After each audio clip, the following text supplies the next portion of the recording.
Donc, on résout l'équation différentielle 2y' plus 3y égale 6x plus 1. Alors moi, souvent, j'avoue que j'aime pas trop quand c'est écrit comme ça, parce que là, il y a des x et là, il n'y en a pas. Donc, je vais rajouter ça. Mais parfois, dans les énoncés, en fait, on l'écrit comme ça. Alors moi, ça me dérange un peu quand il y a des x, quand il y a des x là et pas là. Donc, souvent, j'aime bien tous les rajouter. Donc, on a ça. Et il faut trouver... Alors, je rappelle qu'attention, ici, du coup, on n'est pas sous la forme y' égale ay plus b. C'est pas une constante ici, vu que ça dépend de x. Donc là, on est dans un autre type d'équation différentielle, qui est la forme y' égale ay plus f, plus une fonction.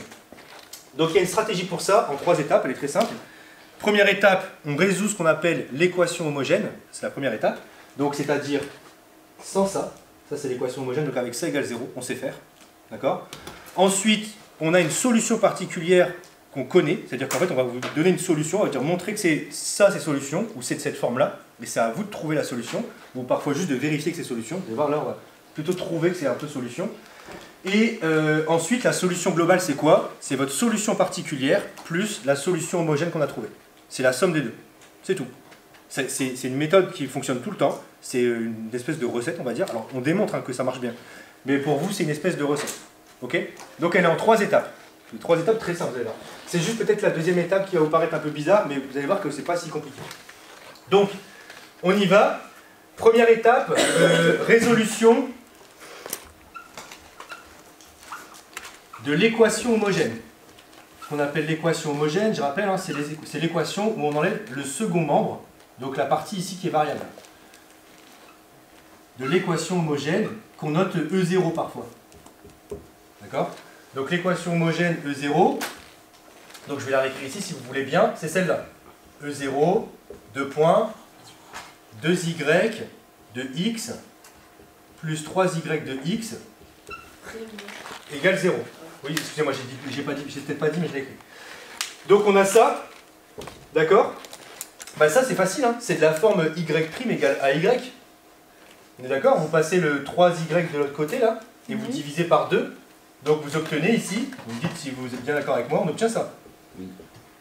Égale moins 3 demi de y de x. Ouais. Donc on écrit quoi du coup? Donc les solutions de E0 sont 2 points pour tout x appartenant à grand R, y de x, alors je vais plutôt préciser y0 de x, pour dire que c'est la solution de E0, d'accord? J'ai bien mis un y0 là. y0 de x, c'est c exponentielle, moins 3 demi de x, avec c qui appartient à R. Donc là, on a un premier morceau, solution de l'équation homogène. D'accord?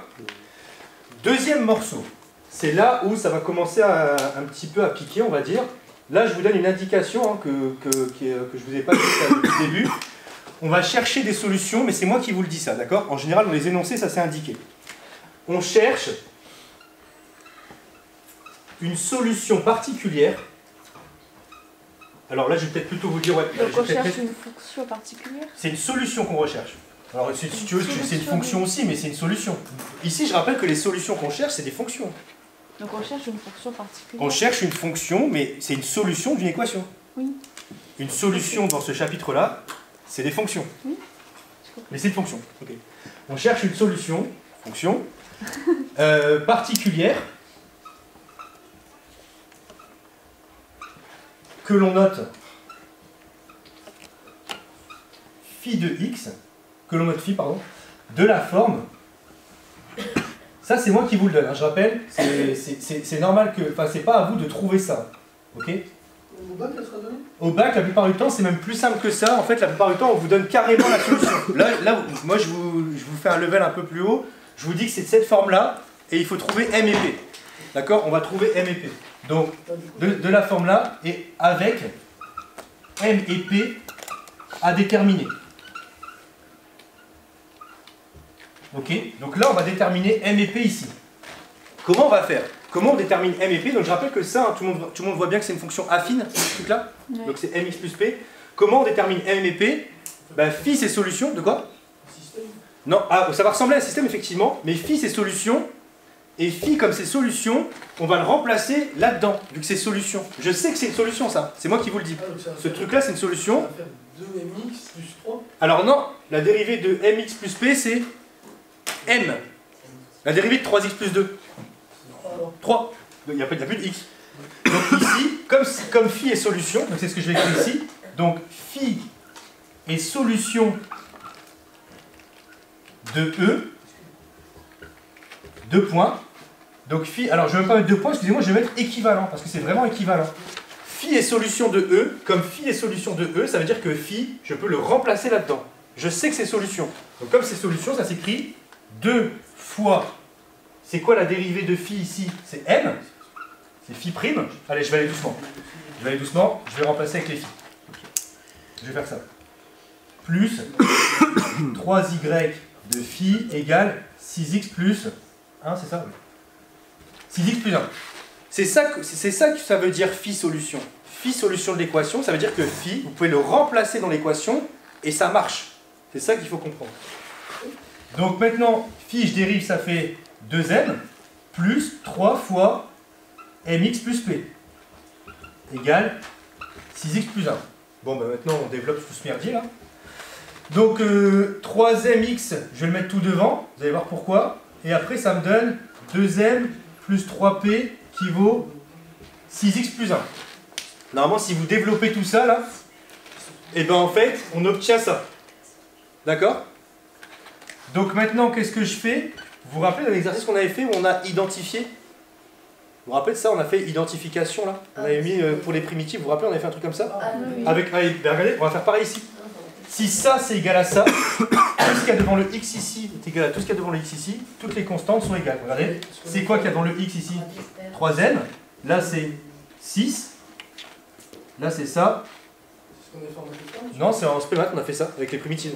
Avec A, sous la forme A, avec A, enfin, il y avait une fonction qu'on devait mettre sous la forme A sur x, plus, enfin A sur x carré, plus B sur, on a fait ça hier. Ouais, là, on est sur de la mémoire de poulet quand même. Oui. Donc, on continue.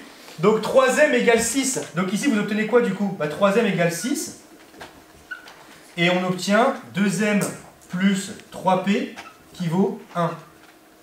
Si 3m vaut 6, ça veut dire que m vaut quoi? C'est 3M. 2. 2. Et là, j'espère que vous allez réussir à le faire de tête. Regardez. 3 demi. M vaut 2, donc ça fait 4. 4, vous le passez de l'autre côté, ça fait 1. Moins 4, ça fait Moins 3. moins 3. Qu'on doit encore diviser par 3. Moins 1. Donc vous avez trouvé M et P. Donc votre solution particulière, vous l'avez. Donc phi de x est égal à 2x moins 1 pour tout x appartenant à R. Donc là, on a trouvé notre solution particulière. Et vous pouvez tester, si vous avez un doute, vous prenez cette fonction-là, vous la dérivez, et après vous la remplacez là-dedans, et vous allez voir, ça va faire 6x plus 1. En même temps, c'est normal, on l'a construite comme ça. D'accord? Donc ici, on a trouvé une solution particulière. Et bien là, vous avez fait le plus dur. Hein, parce que la dernière étape, c'est quoi? L'ensemble des solutions, c'est ça plus ça. C'est tout. C'est fini.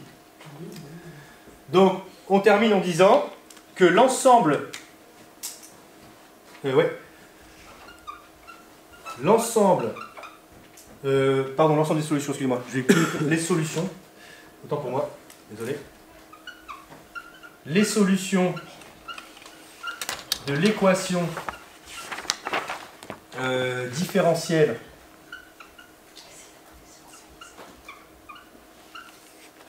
E, là je fais vraiment un truc bien rédigé, plus 3y de x égale 6x plus 1.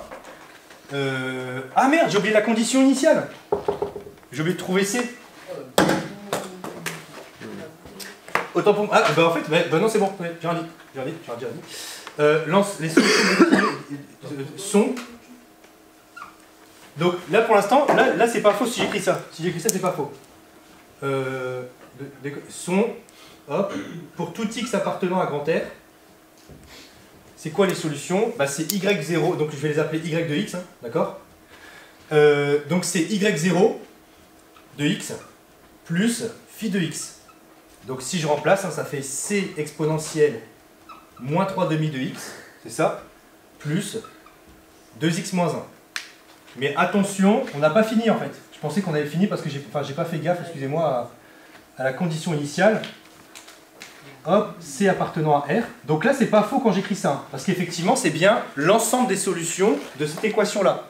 Sauf que maintenant, il faut que je détermine C avec la condition initiale. Et là, c'est là. Donc du coup, bah, là, on a vraiment un exercice complet, parce qu'il y avait même condition initiale à trouver. Déterminons C. Alors, encore une fois, hein, allez voir vraiment l'exercice 1. Vous voyez l'exercice 1 du livret, enfin du dossier de l'inspection générale, là, sur les préparés bac, c'est exactement un truc comme ça. C'est pratiquement, alors pas avec un truc comme ça, c'est une exponentielle, mais c'est exactement ça qui est demandé, de savoir faire ça. Donc déterminons C, bah, comment on fait pour déterminer C? On a une condition initiale, on y va, y2 égale moins 1 tiers. Donc si y2 vaut moins 1 tiers, et ben vous remplacez dans votre solution, donc ça fait C exponentielle moins 3 demi fois 2 plus 2 fois 2 moins 1 qui vaut moins 1 tiers. Ok. Je vais laisser un peu de place parce que je crois que j'ai encore besoin d'un peu de place pour la fin. Donc ça fait C exponentielle moins 3. 2 fois 2 ça fait 4. 4 moins 1 ça fait 3. 3 je vais le basculer de l'autre côté. Donc ça va faire moins 1 demi, moins 1 tiers, moins 3. Ça fait quoi, moins 1 tiers, moins 3? Moins 1 tiers. Moins 1 tiers, moins 3. Bah, 3 tiers. Oh, bah, ça fait moins 1 tiers, moins 9 tiers. Bah, ça fait 10 tiers. Moins 10 tiers, c'est mieux. Ok? Donc si vous avez ça, ça veut dire que finalement, C, ça vaut moins 10 tiers exponentielle 3. Ben, c'est terminé. Là, on a fini, enfin. L'ensemble. Donc là, maintenant, on est sur notre phrase conclusion. Donc, finalement, il y a quand même presque 5 étapes. Hein. Donc là, on a fini. L'ensemble. Ah, pourquoi je mets l'ensemble des solutions, n'importe quoi? C'est la solution. Donc, la solution de E vérifiant, parce que là cette fois-ci elle vérifie une coordonnée particulière, vérifiant y2 égale moins 1 tiers et 2 points.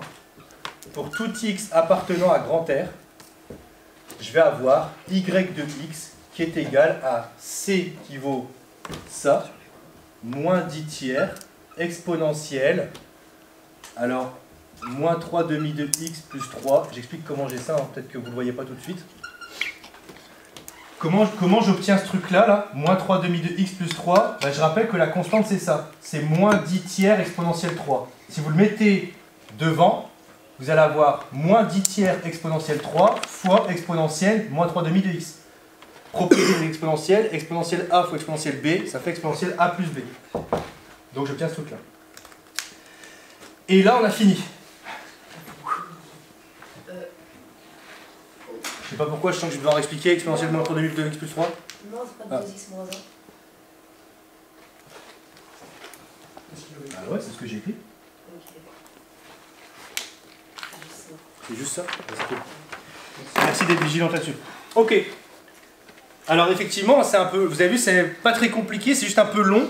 Il y a peut-être cette partie-là qui est un peu étonnante, mais vous allez voir que le jour du bac, vraiment, allez voir l'exercice 1, parce que c'est exactement ça, et ça, vous allez voir qu'elle est beaucoup plus simple. Hein. Vraiment, celle de l'exercice 1, il n'y a même pas des coefficients comme ça, c'est marqué y' plus y quelque chose, et la solution est très simple. On vous dit, montrez que c'est solution. Vous n'avez même pas à chercher des m ou des p, on vous dit, montrez que c'est solution. Vous remplacez dans l'équation différentielle, si ça marche, c'est solution. Donc vos solutions globales, c'est quoi? Ça plus ça. Et allez voir dans le truc, on vous demande aussi de trouver une constante. Vous allez voir, tout est fait en vidéo correction, mais c'est pas très compliqué. Ok? Youpi.